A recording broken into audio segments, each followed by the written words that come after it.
तो अगर ब्लड की डिफिनीशन देखा जाए तो क्या होगी?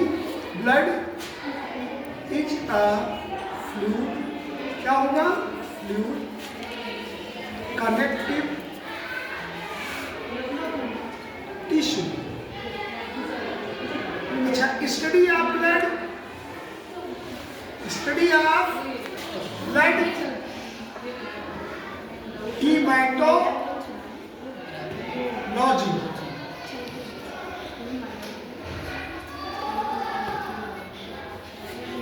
अगला पॉइंट ब्लड पे components of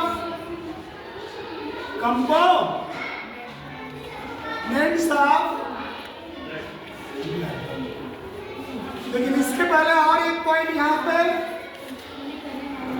blood is the origin of, blood का ओरिजिन किससे है? तो ये होगा मीजोडर्मल ऑर्गन है, मीजोडर्मल ऑर्गन है। अब मीजोडर्मल आपने सुना ही नहीं होगा। जब हम एक जर्म लेयर पे जाते हैं तो हमारी प्रत्येक सेलों में 3 लेयर्स होती हैं, जर्म लेयर।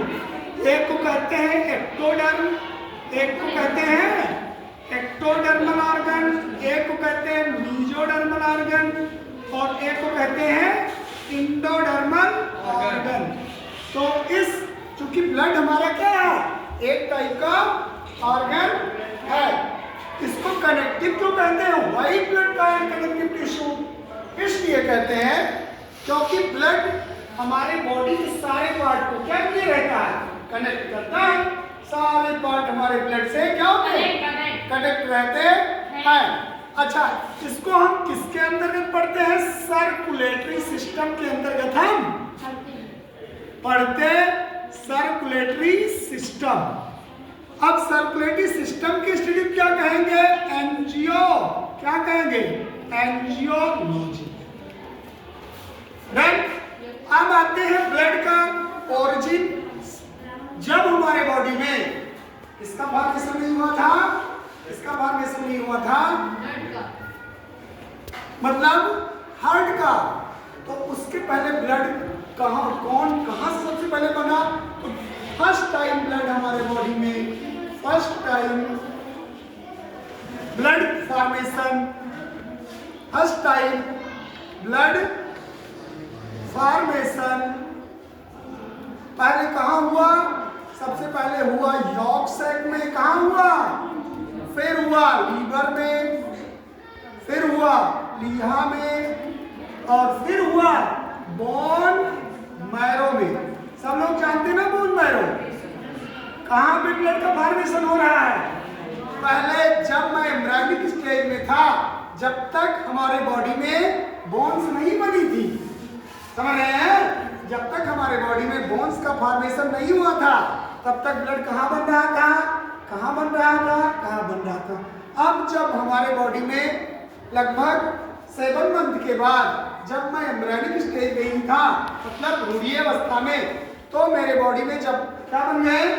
बोन बन गए। तो जब बोन बन गए तो ब्लड का फॉर्मेशन कहाँ होने लगा? कहाँ होने लगा? बोन मैरो में।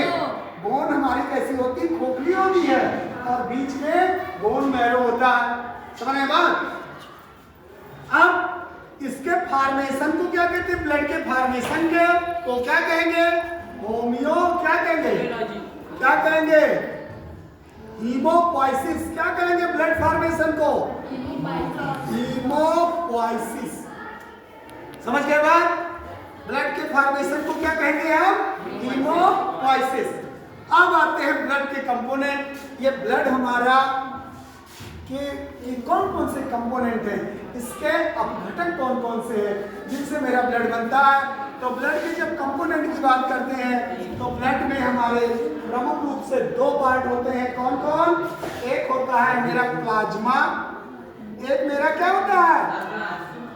और एक मेरी होती है कॉर्क सेल। क्या होती है? Cork cell. अब प्लाज्मा लगभग हमारे बॉडी में 55 से कितना %? 60%। टोटल ब्लड का 55 से 60% अकेले क्या होता है? प्लाज्मा होता है। और बचा कितना 45 से 45 क्या होगा हमारा कार्प सेल होगी। अब प्लाज्मा में क्या क्या चीजें पाई जा रही हैं? प्लाज्मा में there are many types of proteins are found in plasma. They are yellowish in colour. ये किस कलर का होता है? येलोइश कलर का होता है। और कौन कौन से protein? There are many types of proteins. First कौन सा है? पहला भैया थ्रोम्बिन। कौन सा है? थ्रोम्बिन। फिर है प्रोथ्रोम्बिन।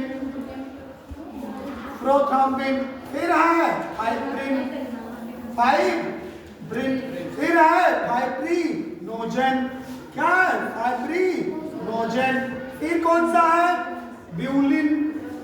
कौन सा है? ब्यूलिन। और फिर है globulin. There are 6 type of proteins are found in plasma. जो मेरे बॉडी का कितना परसेंट है?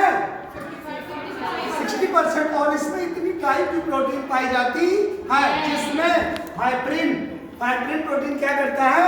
ब्लड को क्लॉट करने में मदद करता है। Blood clotting. जानते हैं ब्लड का थक्का जमना? जब हमारे कहीं चोट लग जाती है, ब्लड निकलता है, फिर थोड़ी देर बाद क्या होता है?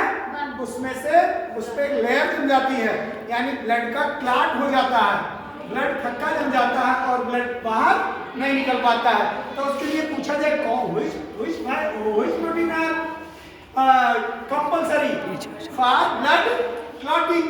तो कौन सा होगा? फाइब्रिन। समझ रहे हो? तो फाइब्रिन ब्लड क्लॉटिंग करने में हेल्प करती है। समझ गए बात? अब आते हैं हम इस पर कौन से कार्प सेल पे। यहाँ पे लिख रहे हैं कार्प सेल।